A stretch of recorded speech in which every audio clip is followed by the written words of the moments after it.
One thing I can't tell if I see anyone is in the room with us. We all got to get the smiles on. That's the most important part. We can make funny faces or do little cat avatars if you want. Okay, we'll get started. Hello, everyone. Welcome to Cyversity's Engage platform. We're going to have a themed panel here to talk today about cyber risk and generative AI, navigating the emerging frontier. My name is Kurby Brown. I'm the Senior Director of Security and Compliance at Turnitin. I've been in security for about 25 years, and I have a very esteemed panel here who I'll introduce shortly, and will be our experts of the day to talk about this topic. So I'll start from my top left. I have Kyriannis, who is the CEO and co-founder and CEO of Amina Systems. Hi, Men. Hi, how are you? Cool. Okay. And I have Ruth Gittens, who is a consultant and self-described tech junkie. Hi. Okay. And Jeffrey Wheatman, who is the SVP and cybersecurity strategist at Black Kite. Nice. Would you all like to kind of give a little bit of your background for the Sure. How do you want to start first? Same order. Yes. All right. So we'll do the same. Hi, everybody. I'm Kyriannis. I'm a systems CEO. I've been in the tech industry for about 30 years now, so that gives away the age. But I also have a lot of tentacles in other areas, not just within the technology aspects. I've been an operator running a GSOC for about 20 years. Before I started going into consulting, I had a cybersecurity, OT cybersecurity for an engineering firm. I wrote the first specifications in OT cybersecurity for CSI components construction. Then decided to go on the dark side, which is now owner and a manufacturer, software development manufacturer. We actually are the only company globally, we got our patents this year, that actually does deterministic findings in real time, anomaly detection in real time for OT systems direct. I also sit on the Federal Enforcement Homeland Security Foundation, as well as the Women International Security, and also Security Industry Association. So very nice to be here and pleasure meeting everybody. Thank you, man. Ruth? Great. Hi, good afternoon, everyone. My name is Ruth Gittens. I, like Min, has been in this field for well over 20 years. Started off consulting and ran a consulting business for many years. Dipped into corporate for a while, where I actually ran security operations team, cyber operations, and cyber fusion center, and am doing consulting again. Started off developing, which is how I actually got into cyber, and then continued to work there, supporting organizations, ensuring that we help to reduce risk and ensure that they can continue operations. Excited to be here and look forward to questions and a conversation. Okay. All right, Jeffrey? And I am Jeffrey Wheatman. As Kurby said, I am Senior Vice President Cyber Risk Strategist, which is a ridiculous title that I made up. So I've been doing this, I would say jokingly, before cybersecurity was even a thing. I was doing information security. I used to be a networking guy, and I stumbled across the old website 2600 and decided that that was way more fun than stuff I was doing. So I taught myself how to be a pen tester before it was even called that. And what I learned was I was not a great pen tester, but I was a really good talker. So I sort of have built a career around sort of security and risk engagement with business stakeholders. I spent 15 years as an analyst for Gartner, where I covered board communication, general communication. Actually just got off stage. I'm at a conference in Philly on how to communicate IT risk to non-IT stakeholders. And 3 years ago, I joined Black Kite. We are a third-party risk intelligence platform. So we gather a ton of data and we pump it into third-party supply chain and cyber risk management. So, Min, you and I should talk, because I think there may be a synergy, actually. We should talk, definitely. We'll take this offline. We do. But yeah, I mean, I love doing these kinds of things, because this career has given me a life beyond my wildest dreams, and I love to be able to give back. Awesome. And Cyversity is a great place to do that. It's one of my favorite organizations. I don't get to spend as much time as I like to with this organization, but it is a great organization. So let's start AI. I know we've all haven't heard about AI, except every day, every minute of our lives nowadays. And there's been so many different uh, podcasts and webinars on AI, but we want to kind of deep dive again, really from a risk perspective here. But I think we need to level set first, and kind of, if we can start with you, Ruth, talk about kind of what do we mean when we say AI? Is it deep learning? Is it machine learning? What is AI, and what does it mean to you from a cybersecurity? Well, it's good thing you started off with an easy question, Kurby. Thanks for that. So Jeffrey is going to answer that first, is what I'm saying. Well, I'm pretty sure Kurby called on Ruth. He did, but I will pass the baton in a bit. So I do think that's a great question, and I think it's important that we make the distinction, because people oftentimes commingle AI and generative AI, and you hear Gen AI. So artificial intelligence in its simplest form is really software that has been developed to answer and solve problems. So those of you that's been out doing developing, I actually teach some Python classes where we dabble in AI and help them build models. So really that's what it is. When we talk about generative AI, we really are talking about systems that have the capability of gathering information and generating new content. So Gen AI is a portion of AI, but it is not the end all and be all. So I think even in listening to Min talk about some of the things that she's doing, there are many aspects of artificial intelligence. Gen AI is just one aspect from that. So I want to pass it to my co-host that can add some additional info. It's like Jeffrey seemed like he was wanting to jump in there. So yeah, I mean, I think Ruth did a great job summing it up. Right? It's software, and I feel like there's all this discussion about like what it is, and is it about self-awareness? Is it about sentience? Is it about decision making? And I feel I'm going to talk a little bit about what we would like it to do rather than I think what it is, because I think that's easier for me to articulate. I think it's really about enabling humans to sort of process way more information than we can do by ourselves. Humans are bad at pattern recognition. We see them when they don't exist and we miss them when they do. And I think AI is really, really good at helping us with that.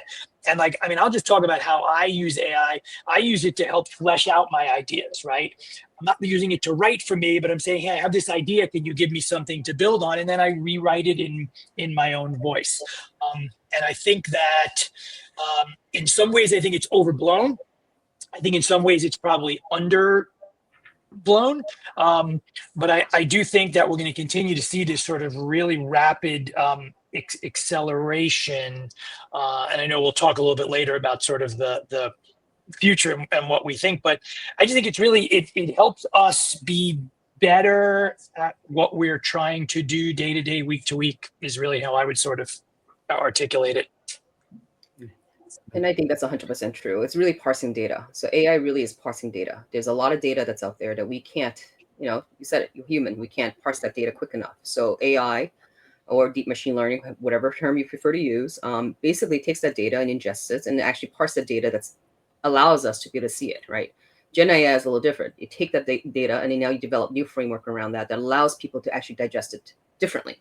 But realistically, it's utilized as the same framework or the same data set that's coming in. And so, it really depends on the context, because it's a tool that we all utilize to make our lives, I want to say our lives easier. But it also kind of deciphers and disseminates information for us that allows us to actually make quicker decisions based on what we're doing as well. So I really think we have to kind of take a look at how it's being utilized versus what it really means. Okay.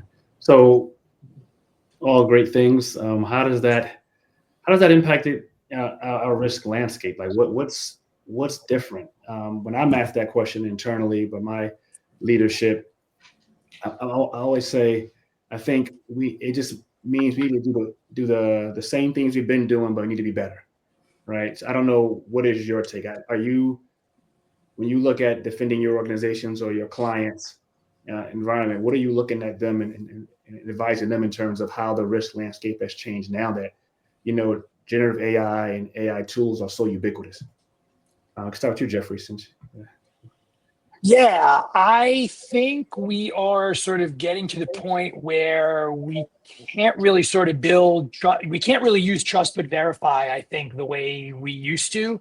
I think that the stuff has just gotten so much better, so much faster than I really thought it would. And I think that, I always say, I don't think that AI has given the attackers the ability to do anything new so much as it's given them the ability to do all the same old stuff much, much faster, right? So I think we don't have the capability in a lot of cases to sort of, we can't be slow to react because they're so ahead of us. And, I'll sort of sum it up like this. Every year, our PR firm makes me write these predictions, and I don't like doing it. But my prediction this year was I think we're going to see a backlash. I think that a lot of people are sort of going, you're charging me more money. I don't know what AI is getting me. And I think people are starting to kind of push back from the defense side. But I think the bad actors, they're using everything we use and a bunch of stuff we would never touch with a 10-foot pole because it's dangerous. And I feel like the gap between the defenders and the attackers, I think, is going to get wider before it closes.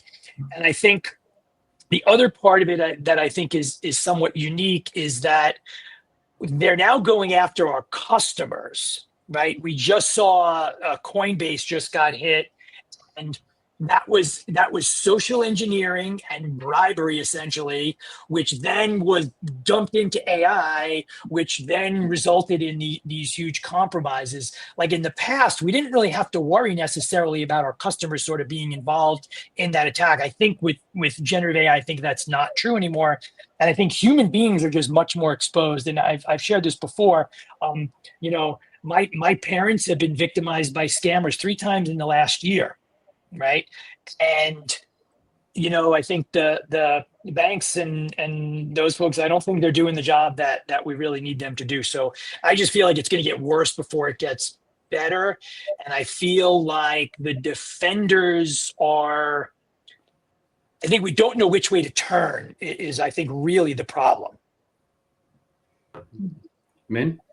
So that's a hard question to answer, right? Because, if you think about nefarious actors that's out there, and as Jeffrey alluded to, they all use the same tools that we're doing, and sometimes again the ones that they use don't have guardrails. Like you can actually have high cracks for hire. That's what it is, right? And they're all using the same AI tools that's out there that's being utilized. The thing is, AI makes things faster. It makes things a lot faster, which means that your defenses have to be a lot faster to actually take these guys on. And on top of that, there's also other things that AI is utilized for bad actors, such as polymorph code. It changes the code, so the signatures are different. So there's different ways of using AI as a weapon. And so what you got to think about is, how do you disseminate information? How do you do it better internally as well? Because as quickly as you're actually trying to defend, or I'm going to use your phrase, Jeffrey, within your own organizations, bad actors are going to look at it and how do we penetrate as quickly as you're defending? And so if they're getting the same information as quick as you are you really moving that fast? And so on top of that, the social engineering aspect, which is another thing, is humans. There's tools, and if you look back 10 years, that used to take forever to generate a deepfake. That doesn't happen anymore. It takes minutes to generate a deepfake. We had to do a presentation at another conference that we're speaking at. I can emulate myself as someone else speaking a different language, period. Right. And I speak multiple languages, and they're as accurate as it goes. Well, I take it back. Cantonese was wrong. But the AI that they did was off. So I think what we need to think about is, how do we ensure that the products that's been presented to the business is actually factual, number one. 2, how do you validate that information? And 2, how to ensure that your people are trained to actually detect what's fake and what's not fake, right? Fake data in. You're going to take it as real data if it's coming to you continuously that it's real. So I really think it's training, it's education, and AI is going to keep growing. I hate to say it, it does. We're going to figure out a way to make it faster. We're going to figure out how to actually develop information and parse information faster. And data is money. We know that. So do the bad actors. Yeah. I really want to pick up on something you said earlier, Min, which was about the volume of data. So as I think about when I first got into networking and the amount of data that was involved in looking at a corporation's organization, the traffic, it was fairly easy to manage from a human perspective. Now we have systems that are on network, we have devices that are on network, you've got IoT. And so in order to be able to protect all of that, this is where AI comes in. The other piece of that, though, I just want to touch on the threat actor piece, because while they do have access to that, they also have something that we don't necessarily have, which is time for creativity. So they are sitting around coming up with what is the next thing that they can do to compromise networks. And I think it's important for us to make sure that organizations have that same mindset. We are continually behind the 8 ball, and it's important to be forward thinking and to get out front of what's happening. And this is where AI can help, and organizations can look at making investments to help them stay ahead. Yeah, let me just actually add something to something that Min and both Ruth said. So, and this is a public story, so I'm not sharing anything I should not. Know before, right? Security awareness vendor. They announced not too long ago they basically got owned. They hired a North Korean hacker that was hired using AI. They were very open about it. They talked about it, and they also showed here are all the areas where we should have thought something was amiss, right? So I think what we're seeing is AI enabling some of these other things, right? Because once that hacker was in, he then went right back to traditional attack modes, right? He tried to load malware, and they caught it all. And one thing, and I'm not sure if Ruth or Min said it, but the way that up until 2 months ago, you could say, I need you to put your hand in front of your face because we know AI is not good at that. Well, not anymore. Now the AIs can actually fix that. So I just think we're always going to be chasing. And Ruth, you hit a really good point, right? Which is we're always behind. The question is, how far behind do we fall before it's really a problem? Because we've always been behind. So I love those examples. Yeah, nice. So now that you guys have depressed me and told us we can't win, we're going to lose. AI has to have some benefit for us too, right? You mentioned how it processes data, mass amounts of data really quickly. That has to have some benefits on our end as well from a defender perspective. Maybe I'll start with you, Min. Can you talk about any solutions or concepts you've seen where AI has kind of stepped in and helped us become better, or what we can look at from either from a vendor or from a corporation, how we can use AI to better protect ourselves? Well, AI is a tool, right? So in a lot of businesses, especially in the security industry, I'm physical security industry, they're utilizing AI in a sense of actually detection and actually mitigating. Remediation and mitigation, sometimes a little more reactive, I hate to say it, but the detection portion of it is really what's critical. So AI has enabled, and I'm gonna use your word again, Jeffrey, thank you for letting me use that, enabled customers and also software to actually detect things much faster than they used to.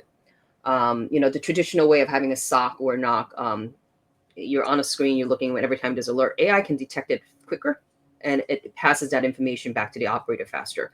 So in that regard, AI, is a great tool if it's used appropriately. It could be a very negative tool because you get to get inundated with all these alerts because you don't even know what to do with it if your team your resource is not trained appropriately to actually address them. So I think there's multiple ways of looking at it. There's got to be a balance between how AI is utilized as a tool and also the training aspect for your teams. Because if you don't know what that means, the response times is going to be very lacking, and it's going to be devastating for the companies that they're operating in. But I hear you saying, man, is like, there's a people aspect of this, and it's like, there's a lot of fear out there of AI taking jobs. The way I tend to phrase it when I hear it is, those who can't use AI will lose their jobs, because they need to learn how to leverage it to make them better. But I don't know if that's where you were going, or. So yes and no. There's two aspects to that. One is, we have to have a learning mindset, especially as people, right? And as professionals. I think if you don't have a learning mindset, you're constantly just gonna be stagnant within your roles. That's how it works. Technology is created and invented, and they're really created and invented for times of necessity, right? There's a huge gap in the industry, so someone's going to invent technology that actually fills that gap. You're going to have to learn it. And if you don't learn it, what ends up happening is then you're behind the eight wheel. And so what we're trying to say here is AI is great. It's great as a tool, but there's got to be a point where people are actually following suit with technology at the same time, because that's what changes technology. That's what emerges new technology to come in. And that's how people start developing new technology that's really needed in industry. So it does go hand in hand. Ruth? Really echoing everything Min said, I think it's key for us to understand that it is not going to solve all our problems, and we do need individuals that's going to be a part of that. There are so many aspects to defend an organization where AI can be plugged in to help. Keyword is to help solve the problem. In some cases, we can have it do maybe tier 1 or tier 2 things, repetitive things that we would call automation. I used to tell people I'm really lazy, so I would rather spend time writing code to do something and then I not have to do it repetitively. And so those are some of the applications where we can have AI come in. But it is still going to have to involve human beings, individuals, to ultimately help defend. Awesome. Jeffrey? Yeah, so I think what we really need to keep in mind is, are we using AI just for the sake of using AI, or is it actually doing something, right? Like I always used to ask people 3 questions, right? So tell me something you do better with AI, or tell me what you do with AI that you couldn't do before, or tell me what you do with AI that your competitors can't do. And I talk to a lot of vendors at events, and most of them can't really answer any of those questions, right? And like, I'll just give you an example. So at our platform at Black Kite, we noticed there was a problem. People are sending out questionnaires to all their third parties, and they have to manually parse them. Well, we built an AI that basically parses them automatically and kicks out, a gap analysis for compliance, right? You still need to go back in and verify that, in fact, those things are correct, right? It does linguistic analysis and it does all this kind of vector, mathematical way stuff above my head. But I think that, both of my colleagues have really talked about the fact that it's a partnership, AI and people working together. And that it makes my head hurt when everyone says AI is going to put all these people out of work. Because I think if you can be put out of work by AI, you should have been out of work already anyway. I think people are the thing. Now, some of the advantages, though, AI is not going to be fooled by preconceived notions, right? We as humans have a tendency to think that. I have a buddy of mine who did a PhD thesis on psychological implications of within third-party risk. And one of the things he noticed was that the more senior the security leader was, the more likely they were to make decisions based on what they thought they knew to be true. I think AI can really help there, right? Go, are you sure that's what the message you sort of want to take away? And I think that we always need to kind of maintain that. And I also, and I'm going to be the first one to say it, I believe in the future, I think AI is going to be the death of us. I believe that AI eventually is going to figure out that humans are dumb and get rid of us. I know it's very pessimistic, but I think unless we're really, really careful and sort of view this as a partnership, I think we have some serious troubles ahead of us, both from making bad decisions and not being able to articulate why. Right? That's a huge problem, right? Why did the system do this? The AI said so. That is not an acceptable answer. So I guess you touched on my next question. You all talked about some things that AI can do for us, but what are the limitations right now, and what are we hopeful for in the future, where AI can be used for from a defensive standpoint? I guess Ruth, you can go first this time, I guess. Okay, so from a defensive standpoint, there are a couple of things, and you may touch on this later because I think it's important to understand how heavy are we relying on AI, and again, what exactly does that mean? From a defense standpoint, I'll go back to the comment about vendors. There are a lot of vendors out there that have AI built into their tools. And so as a consumer of some of those tools, I tend to be very discriminatory in my evaluation of those tools. And it's important that the folks that are investing understand really what the capabilities are. So is AI able to defend? Depending on what that tool is and what the outcome, expected outcome, yes, there is that capability. But I also want to make sure that we recognize that it is clearly fallible. As recently there was a situation with a Gen AI system that someone at 3 a.m. in the morning decided to make a change because that's what they wanted that product to speak to, and it provided some fallible information. And so there is going to need to be some frameworks in place to properly govern and ensure those systems are secure. But can it provide defense?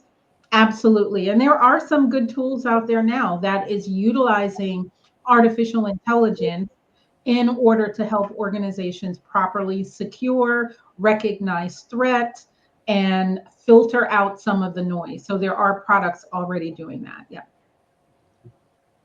Slide to you, Jeff. So I do echo what Ruth said, but I will say this: in my mind, AI again is just a tool, and it can be utilized quite a bit as a defense and detection. So in Amina, what we built is more deterministic, but it's algorithmic. We don't use AI in any of our code. That's by intention, and we wrote the code ourselves. That being said, we do use AI because of the large data sets that we're gathering from OT devices. That's very, very different because you're developing new framework from new intelligence that you're gathering in order to create something that's different. So AI is great as that.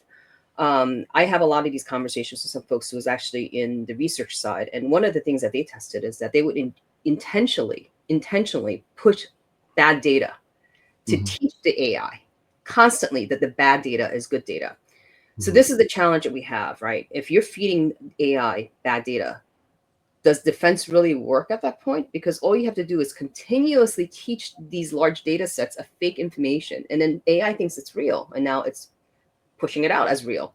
So I think one of the things that we got to think about is where's the guardrails? What is the data that is being put in that's quote unquote realistic and factual?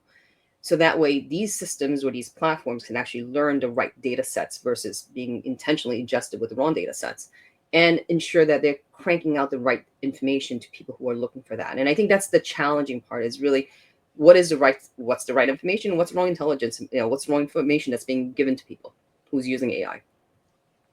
I think you just hit on something really, really important. But I think we have to kind of look from both sides, right? Because what if the data model is shifting, right? What if that's real, right? What if the attack profiles are changing and it's not actually data poisoning, but it's a shift in the data that we need to respond to?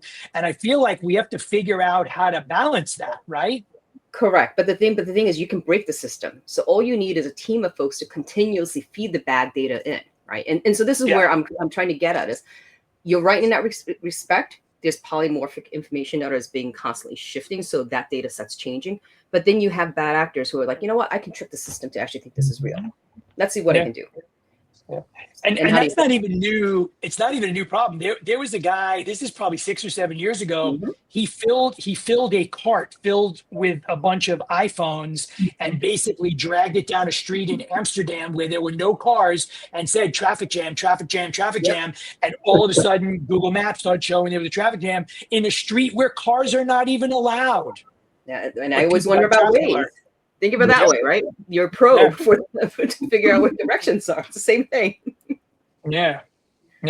And I think in addition to the data poisoning, what we're starting to hear a lot about too is people that are they're attacking the integrity and the efficacy of the actual models themselves. And I know we're talking really about Gen AI, but agentic AI, which is a term I never even heard of until 4 or 5 months ago, and now it's everywhere. Like, we're now spinning up these things and we're turning them loose. Jeff, and they're interacting with each other.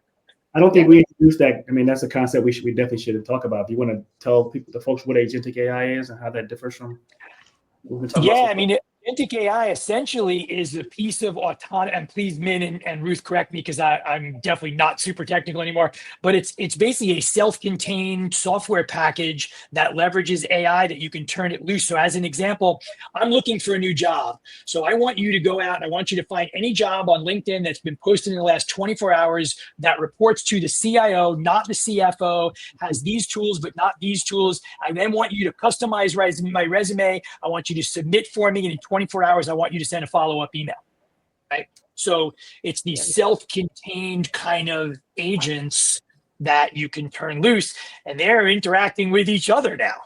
And they're learning from that.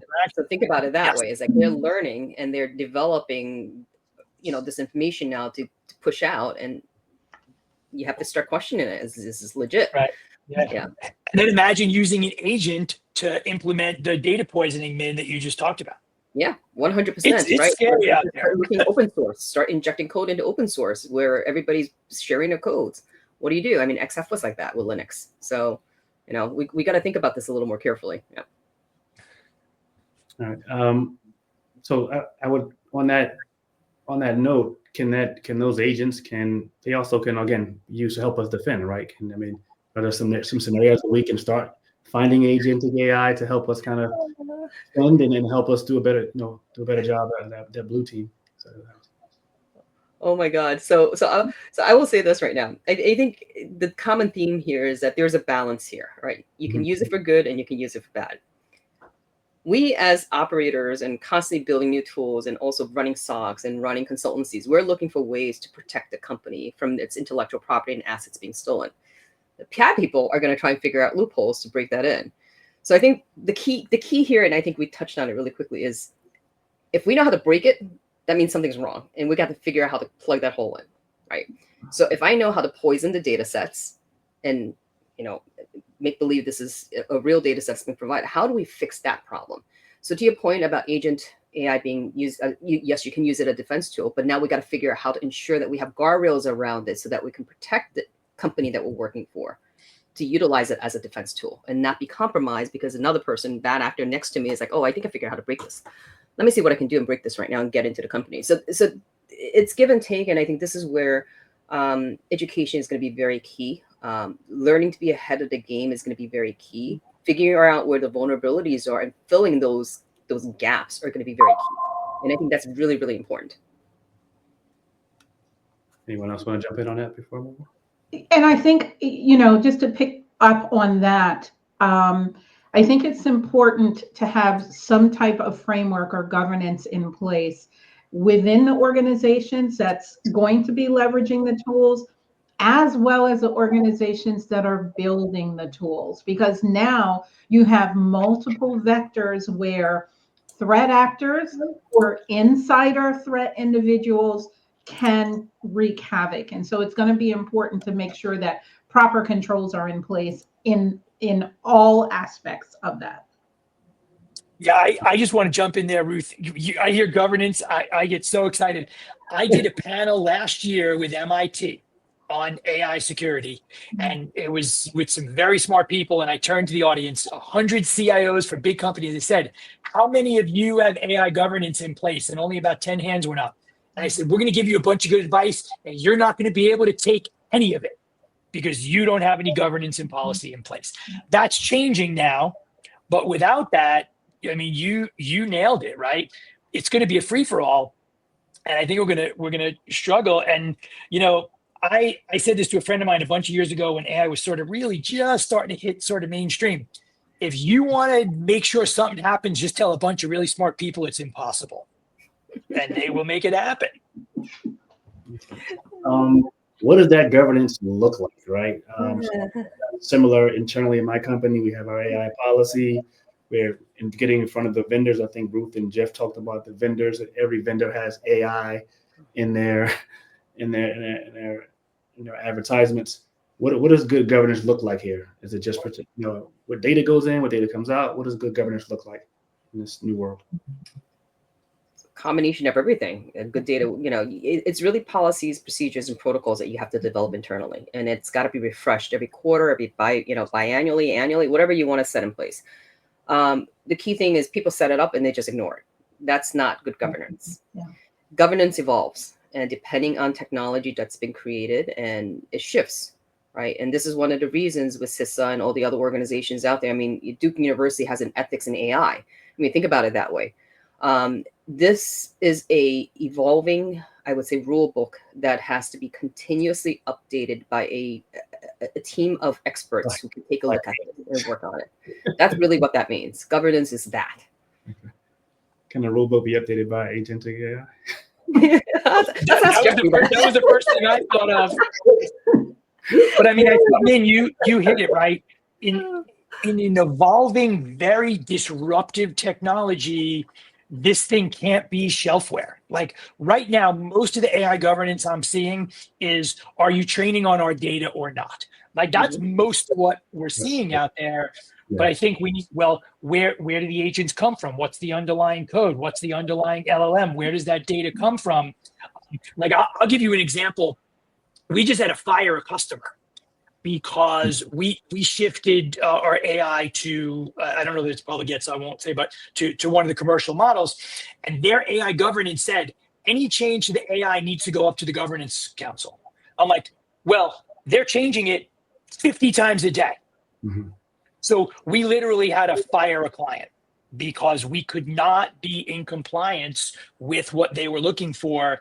And I think you need to balance it, right? Like where do you get overwhelmed by governance? Because I mean, that's why governance, I refer to it as the G word, because I think people get crazy with it. I think a 50-page governance policy for AI is ridiculous. I think we're talking 3, 4, 5 pages. And I think, Min, you nailed it. It's got to constantly be revisited because the underlying technology is constantly changing and it is so potentially disruptive. So the other thing I want to add in there is, yes, the policies need to be revisited, but we really do need to make sure that they're being adhered to as well.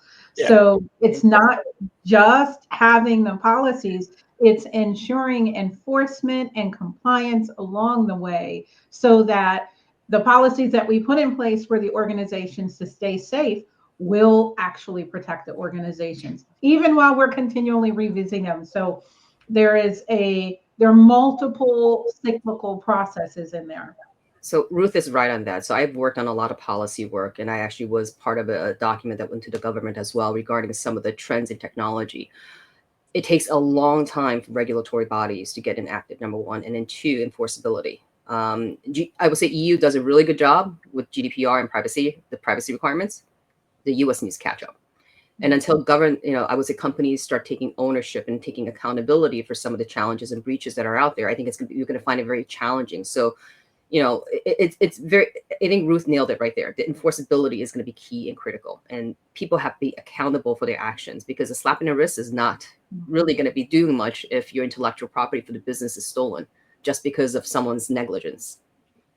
Right. And that enforcement can't be, you're not allowed to use ChatGPT, because we saw how that went, right? Mm-hmm. People, we're banning it. Yeah, good luck with that, right?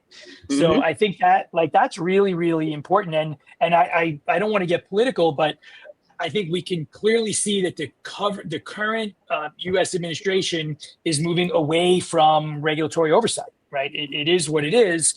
And we need to then figure out, because I don't think the market can fix the problem, right? So how do we get that in place? Where does that sort of, where does that come from? So I think that's a big challenge. So I work on a lot of different trade organizations, one of which is a real estate board in New York as well. And I will say this in terms of the governance side, I work with the heads really closely. It's really going to be market centric, and it depends on if there's organizations within, that entirely that actually says, we do care about this and we got to put these guardrails up. So they're going to start defining these kind of requirements and standards, which I've seen. And it's not just within one sector, which is real estate. So the real estate side is doing it themselves. But I see that in hospital systems, in healthcare. I see that going on with education, higher ed. So I think you may be right. The government may be decentralizing a lot of their, the governance side of it. But I think the markets themselves are starting to kind of come together in that regard to actually push some of these initiatives. So kind of like the PCI model, right? Where the credit card company said, we want to fix ourselves before anybody else comes in. Yeah. Well, my buddy RJ said the only thing that's going to fix this is pain and suffering. Yeah, well, that's why exactly that's happening. The consortia are coming to bear. And that actually that was my question, right? Because is the real estate doing it because they understand the risk? And what I find a lot of times in getting leadership, either within a company or even talking about governments, is if they understand the risk or they appreciate that risk, and how do we communicate that to them to make sure they understand it? So I will say, from the real estate professor, they understand the risk because they've been compromised numerous times, and the risks that's associated with and the cost that's associated with is devastating. Yes. So you hit them where it hurts, Yeah. which is your pockets. So the minute they lose money, guess what? They're going to start looking at it at a very, very scrutinizing level. So I think this is where the accountability, the enforceability is important, because the minute the bottom line is hit, everybody's going to look at this as what the hell's going on? Let's got to fix this right now. So Cyversity has always been about kind of helping those who want to get into cyber, helping people that are in cyber continue to develop. We talked a lot about people, as part of the process. Min touched on a few times. We talked about governance. If I'm someone looking to get into cyber, I'm already in cyber, trying to keep up. What are some things that people can do to make sure they're ready to work with this new world, this new model of risk, in the era of generative AI? What should they be doing to kind of keep up, to upskill, to stay employed or to gain employment? First, man, I guess you're first on my screen. So I'll let someone else go first, because I do not have a good answer. I think it's the same thing that we've been doing all along. We've all been in this industry for many years. And what it requires is that we stay abreast of what's happening. So it really is going to be about education. There are so many platforms that offer training and webinars and workshops on AI. And I think for individuals who want to stay relevant, that is going to be first and foremost. Continue to stay educated, continue to stay abreast of everything that's going on. Some folks may focus on legal aspects or ethical aspects, whereas others may focus on technical aspects and tools and how we use that tool. Once you get into this industry, it is you become a lifelong learner. So anything new, whatever is coming after AI, you're going to have to embrace it and understand it and learn it. So it doesn't stop. You have to continue to embrace it and learn more and experiment. That would be my recommendation. And I'll add on to Ruth. Ruth nailed every point there. But network, number one, mentorship is another one, and collaboration. Yeah. Those three components are so critical as well. New technologies are created. Again, I said this, but new technologies are created because of gaps that are in the industry, thought leadership that's needed. And so really, the more you go out, the more you talk to people, the more you're on par with the trends, the more you're going to see technology being, used for what it's really created for, or, develop new technology around that. And I think it's really key and important that you keep that learning, mindset that, I am going to grow to be relevant, right, Ruth? I'm going to continuously talk to people. Look to mentors who's been in industry for a long time. What have they done that actually you value? So I think it's important to go out and talk to people. The last thing I want to add is soft skills, especially in people in tech and engineering. Soft skills are very hard to come by. And I think going out and networking is going to be very key to develop those soft skills and learning how to talk to people, asking questions, being more engaging. And I think that's the key challenge that people haven't really, I think in this generation that I've seen, a younger generation, have not really developed yet. It's very hard to talk to them. You have to break the ice. And even when you get to talk to them, it's very hard to see them articulating what their feelings. So I think those skill sets are really needed. Can I just two things? Oh, sorry, go ahead, Kurby. You mentioned collaboration, man. I just want to know what you meant by collaboration. Working with other people on different types of projects that can help you improve, right? In this topic, we talk about cyber risks, and then we talk about AI and Gen AI. Three different topics in its entirety, but also at the end of the day, it's overlapping as well. So when we talk collaboration, it's what is it that you're doing that can be beneficial or not beneficial to what I'm doing. And so that collaborative effort is really needed because you're testing, you're dipping your toes in a pond right now to see what works for you. Okay, thank you. Sorry, Jeff, please. No, it's okay. So I think, Ruth, you sort of talked about something that I think is important, right? So we started off with what's the definition of AI? I think the challenge that we have right now is Gen AI is sort of in the public view and everybody thinks that's AI. We all know that is only part of AI. So I feel like there's different levels of sort of education, right? I think we have to educate the people that are developing these tools at one level. I think we need to get the business to understand, like, what is it you're doing? I mean, I sat next to a CIO and she was telling me one of her researchers uploaded this algorithm into one of the public LLMs. And she said, you realize you just gave away that thing. And he went, what? Like people just don't realize. And then I think we also need kind of the middle level of education, which sort of how do we align all this stuff with the risk to the organization? I mean, the presentation I just delivered in Philadelphia is one of my most popular talks, which is how do you communicate IT risk to non-IT audiences, right? And we are just not getting good at that. There are a bunch of people that know how to do it, but I think all these young people, and I think a lot of the newer generation, like we came up, you had to understand the bits and bytes to understand how to do it, right? To get your, like my first free BSD box on the internet, I was hacking code.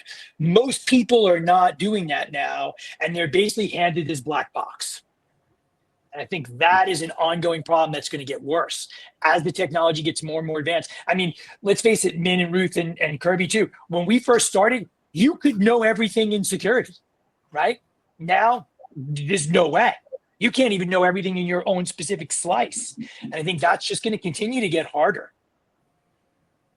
Okay.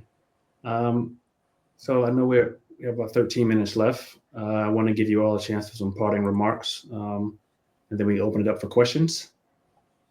Who wants to go first? I like Jeff. I'll go first. This was fun. I love these conversations. Because you know what? My dad always said to me, any day you don't learn something new is a waste of a day. And I learned a bunch from all three of you already. So my day is good. I'm going to be mindful that I'm always trying to be very good and in my lane, so that way I don't become a troublemaker and cause problems for others. But I will say this always: I think in the field of technology, cyber, Gen AI, whatever you want to go into, I think it's important to just keep that learning hat on, because technology is constantly growing. It is never going to stop. And, you know, we are humans. We are the weakest link. I hate to say it. I don't care how much money you spent in building technology, and it could be the greatest thing in the world, but humans will break it. I don't care what it is. That little red button you press is going to break that little thing. So we just got to be mindful about that and just continuously learning, continuously asking questions, because if you don't do that, you won't grow and new stuff won't happen. Good stuff won't happen. I think I'm just going to pick up on that, Min, and say it really is about being curious and having a mindset where you want to grow and you want to know more. And that's really what's going to drive it. And all of us are here because we continue to be curious and we continue to learn. And that's really what I would express to everyone out there, is to continue to be curious and continue to investigate, look for opportunities. I love what Min said about collaborating. There's always an opportunity to collaborate, and we can all grow together. And I just add one last thing. I think that we, as an industry, and that's tech really broader than security, we need to do a better job sort of getting ahead of this with our business stakeholders, right? If they're coming to us and asking us questions, it may already be too late. So I feel like some of the research that we are doing, we need to figure out how can we sort of, I don't want to use a bad term, but how do we simplify it so that we can articulate the benefits and the risks to people that don't have our background? And I think we're not doing a good job there. Well, what I heard from you all is that really nothing's changed. We need people. continuous learning, right? That's not new from AI with AI. I think he talked about training the models and people building the models. So secure software development, we need to do those things. Understanding the black box, right? So I think that would be maybe a little bit new. We didn't have a black box to throw this data in and spit information out before, so that would be a bit new. I love to talk about governance and mentorship. I learned a lot from you all three today, so thank you very much. And Hayden, if you can jump in and take any questions from the audience now. Yeah. I don't know if we can open in a mic or they have to type it in the comments.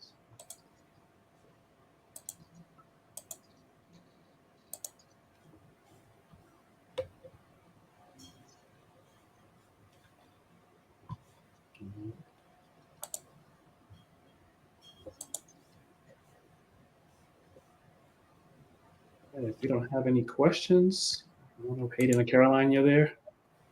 Well, maybe the agent AI will ask a question for us. How's that? Throw in a few questions there. Oh, wait, hold on. There's something that came in. Okay. What framework would you suggest an organization employs for their cyber and AI risks as they navigate this emerging frontier? That's a good question. We talked about governance, but we didn't talk about the frameworks that are out there. I don't know if anyone wants to take that. NIST has one. Yep. Yeah. There are several. NIST has one. So it really depends on the industry, and then of course any other regulatory requirements that the organization may fall under. But at least start with the NIST framework. Yes, and then depending on if you're IT, OT, cyber, or AI, there's IEC, there's ISA squared, Cyversity. There's a lot of resources out there that can take a look at the frameworks that's out there. Universities are also developing an ethics framework that are being converted as well. I know Idaho State University has a cybersecurity side, which also contains OT, cyber, not the IT side. I believe if there's another one I'm thinking about, Illinois, I believe it's Indiana University has one as well. And Oklahoma State has a data program that actually has that as well.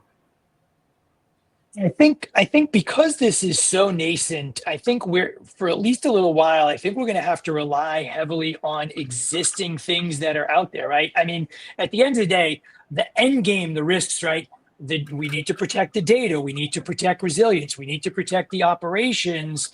And I've always been a big proponent of sort of working backwards from there. And I think it's going to require more work on our part and our peers until it matures. I think we're gonna struggle with sort of an AI specific framework. So I think working backwards, I mean, I'm a big believer in your executives care about three things: money coming in, money going out. If something goes bad, who's in trouble, right? And I know that is a dramatic oversimplification, but I feel like at least if we start working from there, hey, you want to deploy this engine, what if it turns out not to do what you want and systems go down and we can't deliver products and services, right? I feel like we got to work backwards from there. And I think to a certain extent, we have to abstract the technology away from the business decision makers, because they're reading articles in the New York Times, in the Washington Post, in the Wall Street Journal that are sort of glorifying a lot of these things without really a lot of understanding. So I'm a big fan of focusing on the business risk. And I will add one thing. I know the UK just came out with a framework for AI and regulation as well recently. So that's another place you can look. I'm not sure where you're located at. There's a second question from Devar. In your experience, how valuable are home labs and hands-on projects when compared to formal education and certifications? They're very important. But formal education is also needed, mostly because of the contacts that you need from some of these educational institutions. I will say a lot of the stuff that I've done is all self-taught, but it's because I've utilized the self-taught knowledge in ops, which kind of brought it into the real life experience. So I would say any experience that you can encounter, even in home labs and in-home experience, hands-on, it's very, very critical. I will say this, that I started very, very early on before the tech boom started. So that means I've worked with a lot of industry experts way before, the internet was created. I'll put in quotes. So anything that's self-taught is actually important. Very, very important. My husband, if you look at our history, was the creator and inventor of hotspots that you use in hoteling. He's self-taught as well. He learns how to program in machine language. That's exactly what happens. So if you can learn it on your own, by all means, go for it. But go out and actually get your experience in a professional environment as well. I would just add on that. I would just caution people about, be mindful of what you download though. Because we're starting to see now some of these things are phoning home. What was the one that came out of China that killed deep something? Yeah, that's the one. Well, it turned out a lot of that data was going places we probably didn't want it to go, and I think that's, we have to be very mindful of what people download. That's true, because when we did programming back in the day, there was no downloading of code. It was done just by regular students. So it's very different now. Just make that clear. Yeah. Okay. Yeah. Someone asked a question for you, Jeff. Can you talk more about the middle type of education? How do we begin to align risk to AI? I'm not sure what you mean by that. You're gonna ask me to remember something I said. Yikes. So I think really what I was I think the bridge, and this is true, I think across all cyber and risk management, I feel like we're missing that sort of connection. Like, I think the technology people do a really good job there. I think the business people kind of do a good job managing sort of P&L and GL. I think what we're missing is sort of that connective bridge, right? I feel, and this comes back to something Min and Ruth both said, like talking about collaboration. I'm a big fan of scenario planning and role playing, and I've run many workshops in my life. And the first thing I do is I give people a different job. You're the CEO, nah, today you're the CIO. You're the CISO, nah, today you're the CFO. And it forces people to think differently. And what you end up, you never get what you want, but you always get, wow, I never thought about that before. And that to me is really, really powerful, because we need to, I feel like we get so close to the problem. We need to be able to step away and see how it impacts other people. And Min and Ruth both talked about that sort of collaboration and asking questions. Unless we put ourselves in the other person's shoes, we don't ask the right questions. So I think that's what I was getting at. As far as sort of how you do that education, I don't know that there's necessarily a formalized way to do that. Some of the analyst firms out there, some of the consulting companies out there, I think probably have some good frameworks in place. But as far as I know, I don't know there's anything really freely available or inexpensive. Like, I don't know if Udemy or any of those sites have anything. Maybe it's something we should do at Cyversity, because I think actually we at Cyversity sit at that sort of intersection point. So maybe Kurby, maybe that's some homework for you, man. All right. We got time for more here. What niche of cyber do you see growing in the coming years? Has a software development experience, but looking to do more cyber-focused work. He's looking at cloud security is what he's leaning towards, but is there another area that might be more, seeing more growth in the coming years? Yeah. I mean, definitely cloud security. There is a big push and transition to cloud, but I think it's about keeping your finger on the pulse of what's happening and where there is a need. So risk is one area. I'm focusing more even in medical environment as well. And so there's so many aspects. I think the important thing, I just want to touch on something Jeff said earlier.